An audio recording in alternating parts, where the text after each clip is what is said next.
வணக்கம். இப்ப நம்ம பார்க்க இருக்க தலைப்பு வந்து பார்த்தீங்க அப்படின்னா, வரலாற்றுக்கு முந்தைய காலம் ப்ரீ ஹிஸ்டாரிக் ஏஜ். மனிதனுடைய வாழ்க்கையில ஆரம்பத்தில கற்கள சார்ந்து அவனுடைய வாழ்வியல் முறை இருந்தது. உணவு தேவைக்காகவும், பிளஸ் வேட்டையாடுதலுக்காகவும் என்ன பண்ணான் அப்படின்னா, கல்ல தான் பயன்படுத்தினான். அந்த காலகட்டங்கள கற்காலம் எனவும், அதற்கப்புறம் மனிதனுடைய வாழ்க்கையில கற்களுக்கு அப்புறம் உலகம் கண்டறிதல் என்ற முக்கிய நிகழ்வு ஏற்படுத்தப்பட்டது. அந்த அடிப்படையில செம்பு உலோகத்தையும், பிளஸ் கல்லையும் பயன்படுத்த ஆரம்பிச்சான். அந்த காலகட்டத்த செம்பு கற்காலம் எனவும், அதற்கடுத்து மனிதனுடைய வாழ்க்கையில செம்புக்கு அடுத்ததாக பார்த்தோம் அப்படின்னா, வெண்கலம், தங்கம், வெள்ளி போன்ற பல உலோகங்கள் கண்டறியப்பட்டாலும், மனிதனுடைய வாழ்க்கையில மிகப்பெரிய மாற்றத்தை ஏற்படுத்தியது இரும்பா இருந்ததுனால, அது இரும்பு காலம்னு சொல்லப்படுறோம். ஃபர்ஸ்ட்டு கற்காலம், 2வது செம்பு கற்காலம், 3வது இரும்பு காலம்னு சொல்றோம். இந்த 3 நிலைகளிலுமே மனிதனுடைய வாழ்க்கையில பல மாற்றங்கள் மேற்கொள்ளப்பட்டது. ஸோ அந்த அடிப்படையில தான் இந்த டாபிக்க பார்க்க இருக்கிறோம். கற்காலத்த பொறுத்தவரைக்கும் பார்த்தோம் அப்படின்னா, பழைய கற்காலம், இடைக்கற்காலம், புதிய கற்காலம்னு சொல்லி சொல்றோம்.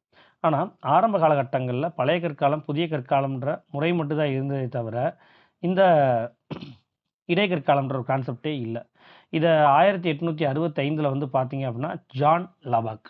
ஜான் லபாக் என்பவர் தான் வந்து பார்த்தீங்க அப்படின்னா, 1865 காலகட்டங்கள்ல பழைய கற்காலம், புதிய கற்காலம்ன்ற அடிப்படையில இந்த கற்கருவிகளை, ஆயுதங்கள மையமா வச்சு காலங்கள என்ன பண்ணாரு?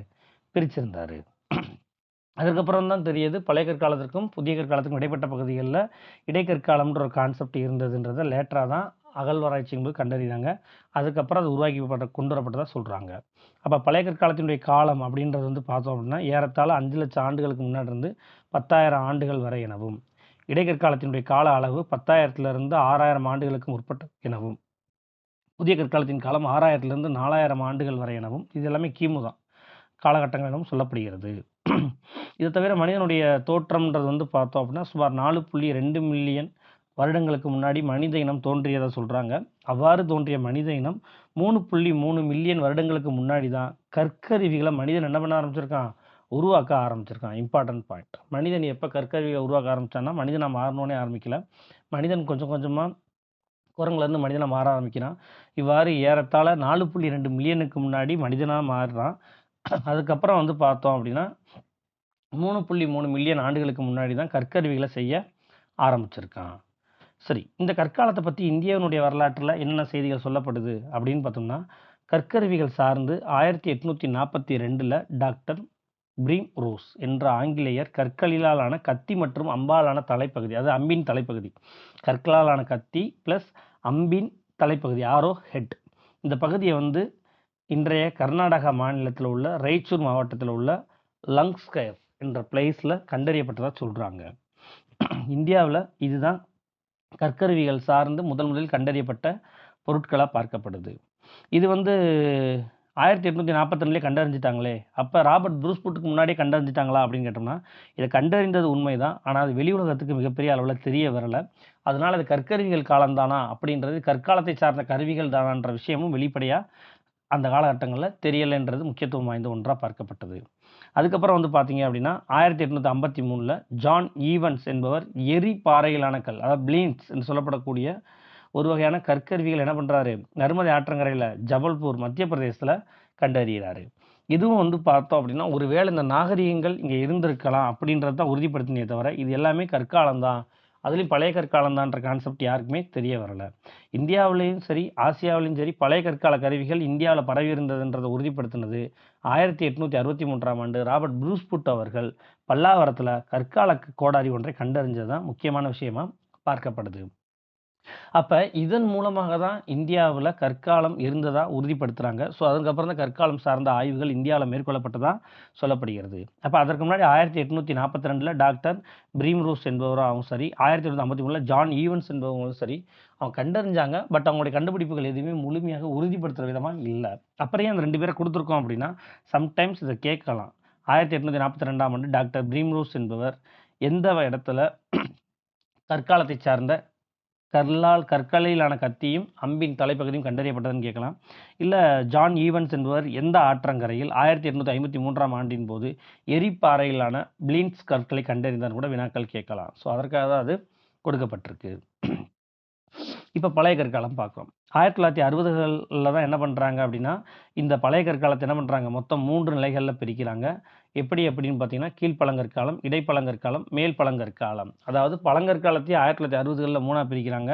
என்ன காரணம்? இப்போ கற்காலம்ன்றது பார்த்தோம், ஏறத்தாழ 5,00,000 ஆண்டுகளுக்கு முன்னாடி இருந்து 10,000 ஆண்டுகளுக்கு முன்னதாக வரைக்கும் இருந்த காலகட்டத்தை தான் பழங்கற்காலம்னு சொல்கிறோம்.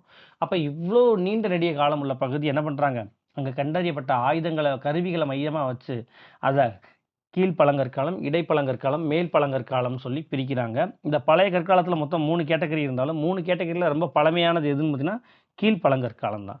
ஏன்னா இருக்கிறதுலே பழமையான பொருள் தான் ரொம்ப கீழே கிடச்சது. அதை விட கொஞ்சம் பழமை குறைந்த பொருள் மேலே கிடச்சது. அதை விட பழமை குறைந்த பொருள் இன்னும் கொஞ்சம் மேலே கிடைத்தது தான் அதற்கு காரணமாக சொல்லப்படுகிறது. ஜஸ்ட் தெரிஞ்சுக்குங்க. கீழ்ப்பழங்கற்காலத்தில் வாழ்ந்த மனிதனை ஹோமோ எரெக்டஸ் அப்படின்னு சொன்னாங்க. இந்த காலகட்டங்களில் வாழ்ந்த மனிதன் என்னன்னு சொல்கிறாங்க, ஹோமோ எரெக்டஸ்ன்னு சொல்கிறாங்க. இம்பார்ட்டண்ட். அடுத்து பார்த்தோம் அப்படின்னா பேலியோலித்திக்கினுடைய சைட். பழைய கற்காலத்தை சார்ந்த பேலியோலித்திக்னா பழமையான காலம்னு பொருள் இருக்குது. இந்த அடிப்படையில் இதனுடைய அமைவிடங்கள் எங்கே இருக்குது அப்படின்னு பார்த்தோம்னா, நம்ம ஏற்கனவே 11th புக்கில் பார்த்துருப்போம். ரோக்ரி அப்படின்ற ஒரு வகையான கற்கள் நிறைந்த பகுதி, அது பாகிஸ்தானில் இருக்குது. அடுத்து தித்வானா, புஷ்கர், பிம்பேட்கா. இன்றைக்கி இருக்கிறதுலே ரொம்ப எல்லோரும் ஃபெமிலியராக தெரிஞ்சது எது அப்படின்னு பார்த்தோம்னா இந்த பிம்பேட்கா மற்றும் ஆதம்கர் பகுதி. அடுத்து மிர்சாப்பூர், மிட்னாப்பூர் பகுதிகள். அடுத்து சோட்டா நாக்பூர் பிளேட் சமவெளி பகுதிகளில் சிங்பூம் அப்படின்ற பகுதியும். அதுக்கப்புறம் பார்த்தோம் அப்படின்னா இந்த சிக்ரின்ற பகுதி, நெவேசா, ஹொசூங்கின்ற பகுதி, கர்னூல் ரொம்ப இம்பார்ட்டன்ட் பிளேஸ். அடுத்து ரேணிகுண்டா, அடுத்து பல்லாவரம், அத்திரப்பாக்கம், ப்ளஸ் அதுக்கப்புறம் பார்த்தீங்க அப்படின்னா குடியம் போன்ற பகுதிகள் எல்லாமே முக்கியத்துவம் வாய்ந்த பகுதிகளாக பார்க்கப்படுது. ஸோ இது எல்லாமே பழைய கற்கால கருவிகள் கிடைத்த முக்கியமான சான்றுகளாக பார்க்கப்படுது. அதுக்கப்புறம் அந்த பழைய கற்கால கருவிகளினுடைய தன்மையை பார்த்தோம் அப்படின்னா, கீழ்ப்பழங்கற்காலத்தினுடைய கருவிகள் பார்த்தோம் அப்படின்னா செதுக்குன மாதிரியே தெரில, ஒரு பாறை மாதிரியே தான் இருக்குது.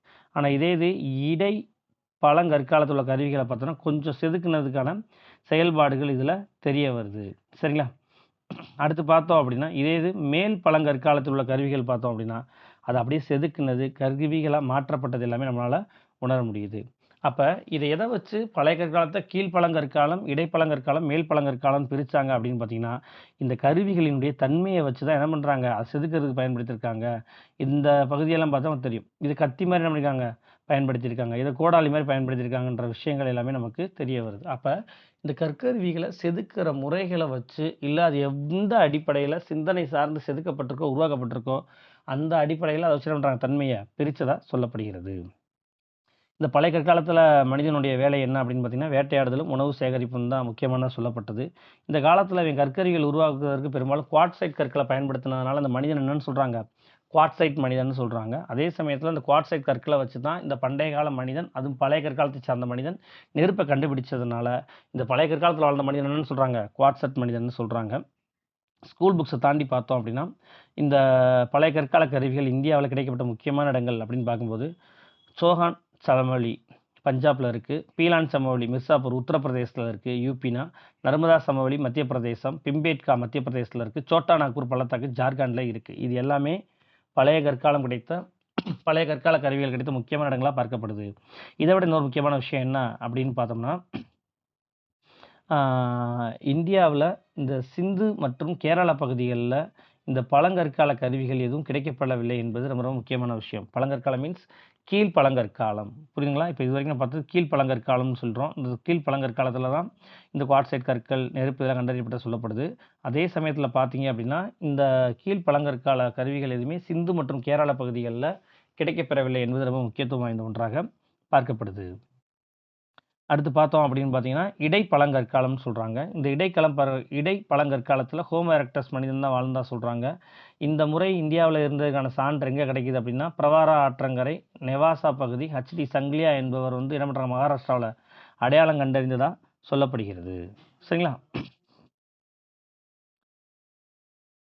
ஸோ அந்த அடிப்படையில் பார்த்தோம் அப்படின்னா இந்த இடைப்பழங்கற்காலத்தில் மனிதன் இந்தியாவில் வாழ்ந்ததுக்கான சான்றுகள் கிடைக்குது. இதற்கான முக்கிய இடங்கள் அப்படின்னு பார்த்தோம்னா மேற்கு வங்கம் பன்குரா, புருலியான்ற பகுதியிலும், மகாராஷ்டிரா நெவாசா, மத்மேசர், சுரேகன், நொடூர்ன்ற பகுதியிலும், கர்நாடகா மால்பிரபா பள்ளத்தாக்கு, காட்பிரபா பள்ளத்தாக்கில் கிடைத்ததாகவும் சொல்லப்படுகிறது. அடுத்து மேல் பழங்கற்கால பகுதிகளில் வாழ்ந்த மனிதனை ஹோமோசெப்பியன்ஸ் வகையை சார்ந்தவன் என்று சொல்லப்படுறாங்க. இந்த மேல் பழங்கற்காலத்தில் தான் வழிபாட்டு தலம் என்பது உத்தரப்பிரதேசத்தில் உள்ள பாகூர்ன்ற பிளேஸில் கிடைத்ததாகவும் சொல்கிறாங்க. இதை தவிர இன்னொரு முக்கியமான விஷயம் பார்த்தீங்கன்னா, அந்த மேல் பழங்கற்காலத்தில் கருவிகளோடு இணைந்து மனிதன் முத எலும்பிலான கருவிகளையும் பயன்படுத்தினதுக்கான சான்று கர்னூல் குகைகளில் கண்டறியப்பட்டதாக சொல்லப்படுது. அப்போ இதில் மேல் பழங்கற்காலம் இம்பார்ட்டண்ட்டாக பார்க்கப்படுது. அடுத்து இடைக்கற்காலம், மீசோலித்திக் ஆர் மைக்ரோலித்திக் ஏஜ்னு சொல்கிறாங்க. ப்ரீவியஸில் இதுலேருந்து இது வரைக்கும் ஒரு முறை வினாக்கள் கேட்கப்பட்டிருக்காங்க.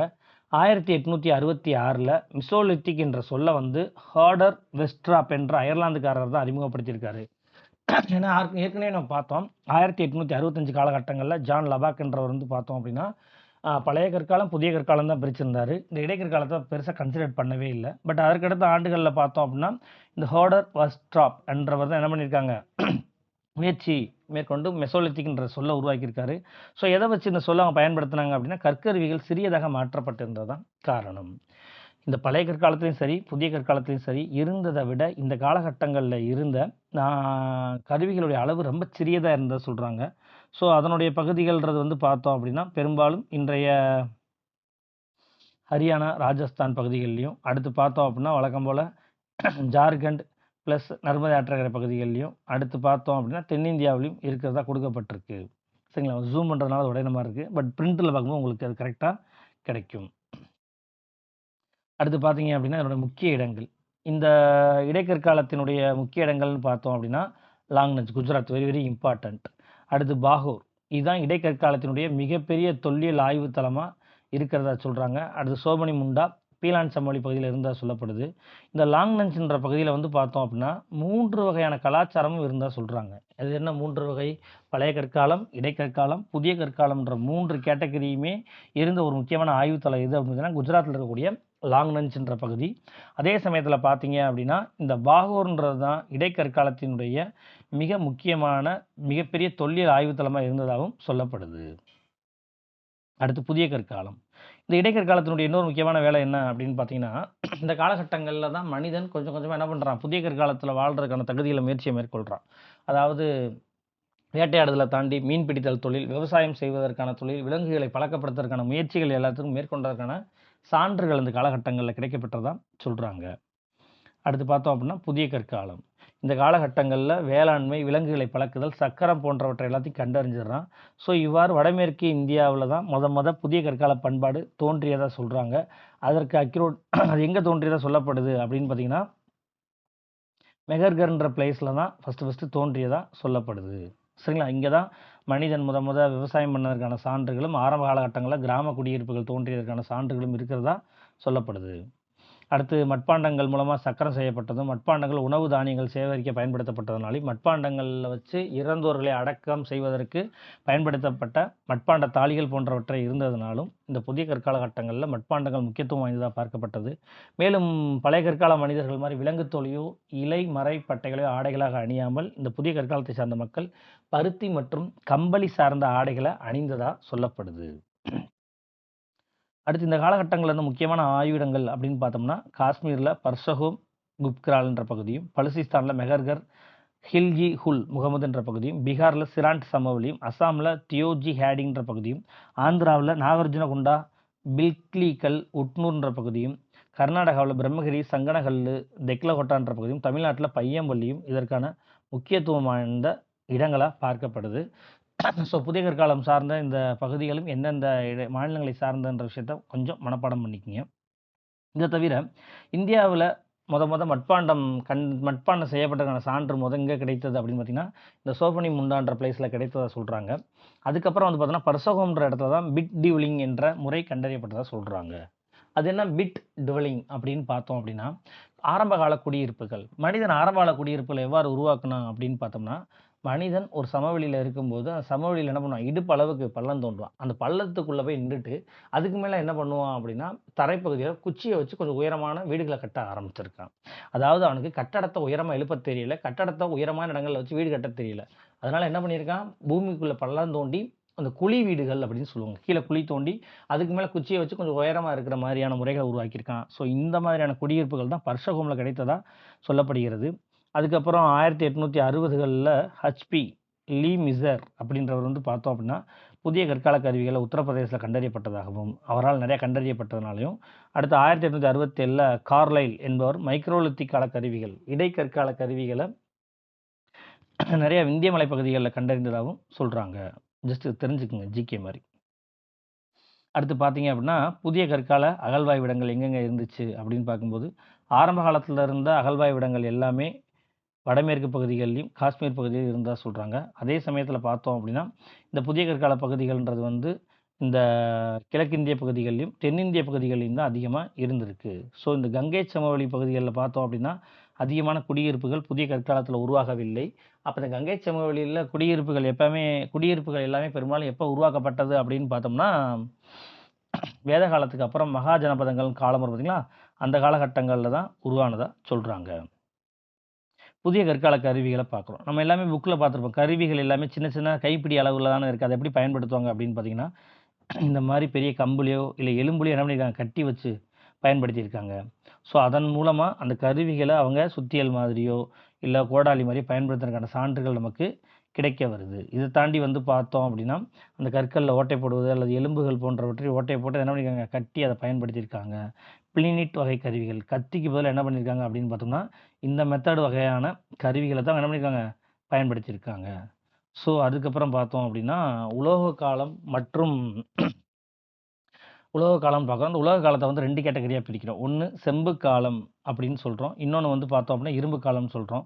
இந்த செம்பு காலம் அப்படின்றது வந்து பார்த்தோம்னா சாலிக்கோலித்திக் பிரவுன்ஸ் ஏஜ் அப்படின்னு சொல்கிறாங்க. என்னதான் மனிதனால் உருவாக்கப்பட்ட முதல் உலகம் காப்பர் தாமிரம்னு சொன்னாலும் கூட என்னதான் வடமேற்கு எப்படி சொல்கிறது மனிதனால் காப்பர்ன்ற கருவி உலோகம் முதல்ல உருவாக்கப்பட்டாலும் இதை முதல்ல எங்கே உருவாக்கியிருக்காங்க அப்படின்னு பார்த்தோம்னா தொடக்க கால மெசப்படோமியா நாகரிகத்தில் 9000 ஆண்டுகளுக்கு முன்னாடியே இப்போ இருந்து 7000 ஆண்டுகளுக்கு முன்னதாகவே இந்த காப்பர் என்று சொல்லப்படக்கூடிய தாமிரம் அல்லது செம்பு கண்டறியப்பட்டிருக்கு. இதான் மனிதனால் உருவாக்கப்பட்ட முதல் உலோகமாக பார்க்கப்படுது. ஆனால் மனிதன் செம்பை உருவாக்குனாலும் கூட கொஞ்சம் காலகட்டங்கள்லேயே செம்பினை தொடர்ந்து அதோட தகரம்ன்ற ஒரு கான்செப்டை கலந்து என்ன பண்ணுறாங்க அப்படின்னு பார்த்தோம்னா வெண்கலம்ன்ற ஒரு உலோகத்தை கொண்டு வராங்க. பெரும்பாலான இடங்களில் வெண்கலம் தான் அதிகம் பயன்படுத்தப்பட்டது. சரிங்களா? இப்போ அந்த மாதிரி இந்த செம்பு காலத்தை என்ன சொல்லுவாங்க அப்படின்னு பார்த்தீங்கன்னா செம்பு காலம் அல்லது வெண்கல காலம் சொல்கிறதுக்கு காரணம் இதுதான். செம்பு முதல்ல கண்டறியப்பட்டதுனால செம்பு காலம்னு சொல்கிறாங்க. ஆனால் அதிகமாக பயன்படுத்தப்பட்டது உலோகம் வெண்கலம் தான். ஸோ அதனால் அதிகமாக பயன்படுத்தப்பட்ட உலோகம்னு கேட்டால் வெண்கலம் தான் சொல்லணும். இது சிந்து சமவெளியிலுமே பொருந்தும். இதில் இன்னொரு விஷயம் கவனிக்க வேண்டியதாக இருக்குது. என்ன அப்படின்னு பார்த்தீங்கன்னா இந்த செம்பு காலம்ன்றது வடமேற்கு இந்திய பகுதிகளில் மட்டும்தான். இப்போ உதாரணத்துக்கு சிந்து சமவெளி செம்பு காலத்தோட தொடர்புடையதுன்னு பார்ப்போம். இது இந்த வடமேற்கு இந்தியாவிலையும் இன்றைய குஜராத் இந்த பகுதிகளில் மட்டும்தான் எது பரவி இருந்துச்சு அப்படின்னு பார்த்தோம்னா இந்த சிந்து சமவெளி ரஃபாக பரவி இருந்துச்சு. அப்போ இந்த மற்ற பகுதிகளெல்லாம் என்ன முறை காணப்பட்டது, தென்னிந்திய பகுதிகளிலோ இல்லை வட இந்திய பகுதிகளிலோ என்ன கலாச்சார முறை காணப்பட்டது அப்படின்னு பார்த்தீங்கன்னா சிந்து நகரத்தில் இருக்கிற மாதிரி பண்பாட்டு முறையை அவங்க ஃபாலோ பண்ணலை. அவங்க புதிய கற்கால முறைக்கு அடுத்து செம்பு கற்கால முறையை தான் ஃபாலோ பண்ணாங்க. ஸோ அந்த அடிப்படையில் வந்து அந்த முறையை எப்படி பிரிக்கிறோம் அப்படின்னு பார்த்தோம்னா இன்றைய ராஜஸ்தான் பகுதிகளில் அகார் கல்ச்சர் நம்ம நினைப்போம் அங்கேயும் கலிபங்கன் போன்ற இடத்துலலாம் சிந்து சமவெளி பரவிருச்சு. கரெக்டு தான். ஆனால் இதில் ஒரு விஷயத்தை நம்ம நல்லா புரிஞ்சுக்கணும். சிந்து சமவெளி பார்க்கும்போது பார்ப்போம் ஹரப்பாவின் முந்தைய நிலை, ஹரப்பாவின் தொடக்க நிலை, ஹரப்பாவின் வளர்ச்சி நிலை, ஹரப்பாவின் இறுதி நிலைன்னு பார்ப்போம்.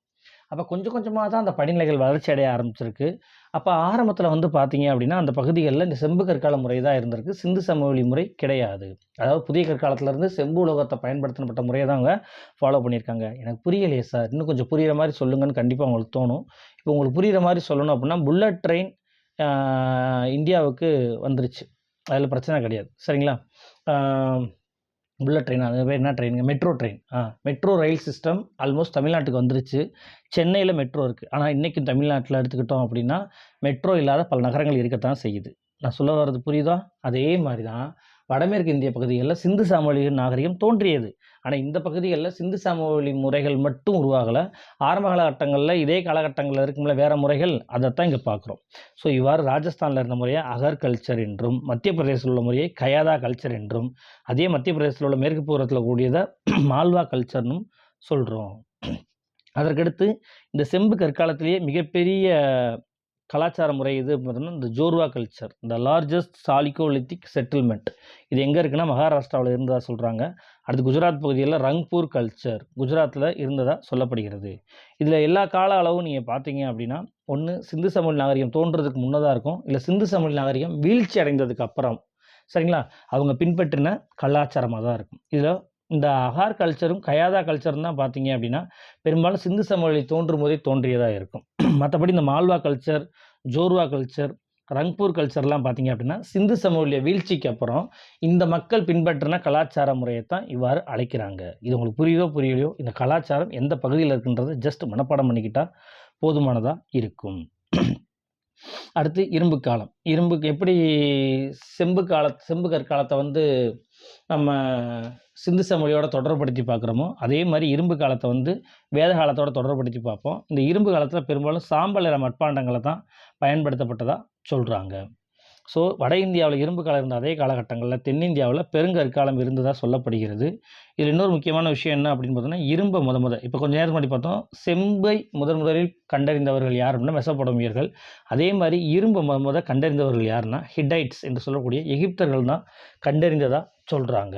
கால அளவுகளில் நிறையா மாறுபாடு இருக்கிறதுனால நான் அவங்கள்ட்ட கொடுக்கல. அதை தவிர வந்து பார்த்தோம் அப்படின்னா இந்த இரும்பு காலகட்டங்களில் தான் நாயும் மனிதனும் சேர்ந்து மனிதன் புதைக்கப்பட்ட நாயும் மனிதனும் சேர்ந்து என்ன பண்ணியிருக்காங்க, புதைச்சிருக்காங்க. அந்த இடம் பர்சகம் காஷ்மீரில் இருந்ததாக சொல்லப்படுகிறது. இதை தவிர இதெல்லாம் எக்ஸ்ட்ரா பாயிண்ட்ஸ் தான். ஸோ அந்த அடிப்படையில் பார்த்தோம் அப்படின்னா பூமி மனிதனுடைய வரலாற்றுக்கு முந்தைய காலகட்டங்களில் வந்து பார்த்தோம் அப்படின்னா புவி முழுவதுமே பனிக்காலமாக இருந்ததாக ஐசேஜ் இருந்ததாக சொல்கிறாங்க. இதில் குவாட்டர்னரி பீரியட் மனிதன் சுமார் 42 மில்லியன் ஆண்டுகளுக்கு முன்னாடி தோன்றுனான்னு பார்த்தோம் பார்த்தீங்களா. ஸோ அந்த அடிப்படையில் பார்த்தீங்க அப்படின்னா 4.2 மில்லியன் ஆண்டுகளுக்கு முன்னாடி தோன்றுறோம் பார்த்தீங்களா, அந்த காலகட்டத்தை குவாட்டர்னரி பீரியடுன்னு சொல்கிறாங்க. இதை தவிர வந்து பார்த்தோம் அப்படின்னா இந்த இரும்பு காலகட்டத்தினுடைய மிக முக்கியமான பொருட்கள் அதிகம் கிடைத்தட எது அப்படின்னு பார்த்தோம்னா இந்த அட்ராஞ்சி கேதா என்ற உத்தரப்பிரதேசத்தில் கூடிய பகுதி தான் இரும்பு சார்ந்த பொருட்கள் அதிகம் கிடைத்ததாக சொல்கிறாங்க. இந்த வரலாற்றுக்கு முந்தைய கால பாறை ஓவியங்கள் கிடைத்த இடம்னு பார்க்கும்போது உத்தரப்பிரதேசத்தில் உள்ள முர்கானா போகார்ன்ற பகுதியும், மத்திய பிரதேசத்தில் உள்ள பிம்பாட்கா, ஆதம்கர், லக்கா, ஜவுர் போன்ற பகுதியும், கர்நாடகாவில் உள்ள குப்னஹல்லு அப்படின்ற பகுதிகளிலையும் வரலாற்றுக்கு முந்தைய கால ஓவியங்கள் பாறை ஓவியங்கள் கிடைத்ததாக சொல்லப்படுகிறது. அதே மாதிரி இந்த ஓசிபி அப்படின்னு ஷார்ட் ஃபார்ம் பார்த்தீங்க அப்படின்னா ஆஸ்ட்ரே கலர் பேட்டரி, அதாவது சாம்பல் நிற மட்பாண்டங்கள்ன்ற இது எப்படின்னா மஞ்சள் நிறம் கலந்துருக்கும். ஆஸ்ட்ரேன்றது வந்து பார்த்தீங்கன்னா ஒரு பொன்னிறம் அப்படின்னு சொல்லுவாங்க. அதனால் மஞ்சள் நிற மட்பாண்டங்கள்னு சொல்லுவாங்க, ஆஸ்ட்ரே கலர்ட் பேட்டரி. அடுத்து பிஆர்டபிள்யூன்றது பார்த்தீங்கன்னா பிளாக் அண்ட் ரெட் வேர், கருப்பு மற்றும் சிவப்பு மட்பாண்டங்கள்.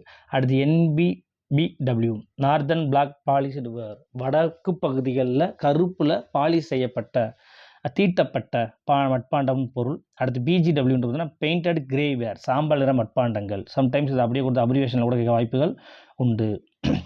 இந்த மாதிரி மட்பாண்டங்கள் வரலாற்று முந்தைய காலத்தில் பயன்படுத்தினா சொல்கிறாங்க. இப்போ கொஞ்சம் நேரத்துக்கு முன்னாடி பார்த்தோம், ஆரம்ப காலகட்டங்களில் ஹரப்பா நாகரிகம் தொடங்கிட்டு இருந்த காலகட்டங்களில் புதிய கற்காலம்ன்ற அடிப்படையில் பார்த்தோம் அப்படின்னா அகார் கல்ச்சர் ராஜஸ்தானில் தோன்றிக்கிட்டு இருந்துச்சு. அதாவது சிந்து சமவெளி உருவான அதே காலகட்டங்களில் இங்கே அகார் கல்ச்சர், இங்கே கயாதா கல்ச்சர், இங்கே மகவா கல்ச்சர். அடுத்து பார்த்தோம் அப்படின்னா அந்த ஆஸ்ட்ரே கலர் பாட்டரின்ற பகுதி இந்த ஏரியாவில் இருந்துச்சு. அடுத்து பார்த்தீங்க அப்படின்னா ஜோர்வா கல்ச்சர். அடுத்து தென்னிந்தியாவில் பொறுத்த வரைக்கும் பார்த்தோம்னா புதிய கற்கால முறை ஃபாலோ பண்ணப்படுது. இதே கிழக்கு இந்தியாவில் பார்த்தோம்னா சாளுக்கியலித்திக் கல்ச்சர்ஸ் ஈஸ்டர்ன் இந்தியாவில் கொஞ்சம் கொஞ்சமாக கொண்டு செல்லப்படுது. அதாவது இதுக்கு என்ன விளக்கம் அப்படின்னு பார்த்தீங்கன்னா ஹரப்பா நாகரிகம் இந்தியா முழுவதுமே பரவலை, உண்மைதான். இப்போ வடமேற்கு இந்தியாவில் பரவும்போது மற்ற பகுதிகளில் செம்பு கற்காலம் ஃபாலோ பண்ணாங்க. அப்போ அந்த முறைகளோட பேர் என்னன்றதான் கொடுத்துருக்கேன். இது எக்ஸாமில் கேட்க வாய்ப்புகள் உண்டு, அதனால் கொஞ்சம் ஃபோக்கஸ் பண்ணி பார்த்துக்குங்க. அதே மாதிரி பேலியோலித்திக், நியோலித்திக், அயனேஜ், பிரோன்ஸ் ஏஜ் இங்கே இருக்கக்கூடிய ஒவ்வொரு காலகட்டத்தினுடைய முக்கிய ஆய்விடங்கள் கொடுக்கப்பட்டிருக்கு. அந்த அடிப்படையில் பேலியோலித்திக்ன்றது வந்து பார்த்தோம் அப்படின்னா பழைய கற்காலம்னு சொல்கிறோம். அதில் அத்திரம்பாக்கம்ன்ற பகுதியும், அதற்கு அடுத்து வந்து பார்த்தோம் அப்படின்னா ஹுனாசாஹி அப்படின்ற பகுதியும், அதுக்கடுத்து பிம்பேட்கா, இது மூன்றும் பழைய கற்காலத்துக்கான முக்கியமான ஆய்விடமாகும். அடுத்து நியோலித்திக் அப்படின்றது வந்து பார்த்தோம் அப்படின்னா பையம்பள்ளி, பிரம்மகிரி, ஹல்லூர், அடுத்து பார்த்தோம் அப்படின்னா கோல்திவா, மகர்கரா, சிராண்ட், அடுத்து டாஜோலி ஹேடிங், அடுத்து பார்த்தோம் அப்படின்னா மெஹர்கர், பர்சகோம், இது எல்லாம் முக்கியமான புதிய கற்கால மையமாகவும். அடுத்து பார்த்தோம் அப்படின்னா பிரோன்ஸ் ஏஜ். இந்த பிரோன்ஸ் ஏஜை பொறுத்த வரைக்கும் பார்த்தோம் அப்படின்னா ஆதிச்சநல்லூர், அதுக்கப்புறம் லோத்தல், அதுக்கப்புறம் இது போன்ற நகரங்கள்லாம் முக்கியமான பகுதியில் இருந்ததாக கொடுக்கப்பட்டிருக்கு. ஸோ ஜஸ்ட் இதை தெரிஞ்சுக்குங்க, ஓகேங்களா. இது ஓரளவுக்கு ஸ்கூல் புக்ஸை தாண்டி உங்களுக்கு எக்ஸ்ட்ராவாக வெளியே இருந்து கேள்விகள் கேட்ட இந்த டாப்பிக்கை ஒட்டி கேட்கலான்றக்காக இதை ரெஃபர் பண்ணி கொடுத்துருக்கேன். பெரும்பாலும் இந்த வரலாற்றுக்கு முந்தைய கால இந்தியாவை பொறுத்த வரைக்கும் வினாக்கள்ன்றது ரொம்ப மேலோட்டமாக தான் இருக்கும். இதுக்கு ரெஃபரன்சஸ் அதிகம் தேவையில்லை. கொடுத்துருக்க விஷயங்களை நீங்கள் கொஞ்சம் ஃபோக்கஸ் பண்ணி பார்த்தாலே போதுமானதாக இருக்கும். தேங்க்யூ.